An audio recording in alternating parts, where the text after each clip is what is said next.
जय आदिवासी. आज भर पावसामध्ये या ठिकाणी उपस्थित झालेल्या तमाम महाराष्ट्रातील समाज बांधवांना माझा क्रांतिकारी जय विसात जय भीम. या गेंड्याच्या कातडीच्या सरकारला कधी जाग येणार आहे? या ठिकाणी 50 दिवसाच्या वर होऊन या ठिकाणी माझा समाज बांधव या ठिकाणी मागण्या घेऊन बसलेला आहे. पण या आदिवासी विकास मंत्री आणि जेव्हा आपण आमदार खासदार निवडून दिलेले आहेत, नुसतं एसी मध्ये बसण्यासाठी दिलेले नाही, तर आम्ही या ठिकाणी या ऑफिस समोर बसलेल्या विद्यार्थ्यांच्या समस्या जाणून घेण्यासाठी आम्ही तुम्हाला संसदेत पाठवलेलं आहे. नुसतं एसी मध्ये बसवण्यासाठी पाठवलेलं नाही, हे तुम्ही गांभीर्याने लक्षात घ्या. कारण आम्ही तुम्हाला पाठवलेलं आहे आमच्या समस्या संसदेत मांडण्यासाठी. आणि म्हणून आम्ही तुम्हाला या ठिकाणी सांगत आहोत आमच्या जे मागण्या आहेत कायदेशीर आहेत, संविधानिक मार्गाने आहेत आणि आम्ही आदिवासी समाज हा संविधानाला मानणारा समाज आहे आणि आम्ही आमच्या जे समस्या आहेत ते संविधान मार्गाने तुम्हाला मागत आहोत.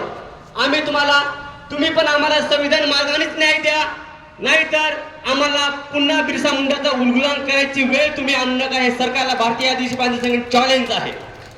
जर हा पुन्हा उल्लंघन झाला तर लक्षात ठेवा ही गाठ आदिवासी समाजाची आहे.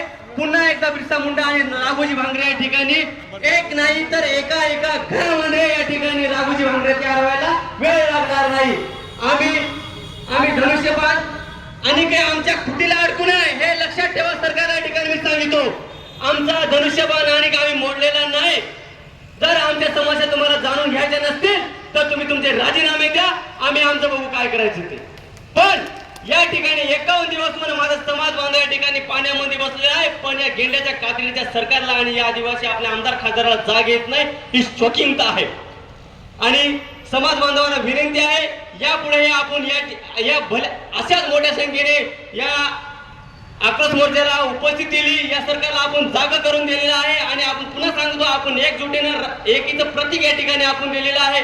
पुन्हा मी थांबतो, जास्त बोलत नाही, खूप प्रतिनिधी या ठिकाणी बोलणार आहे.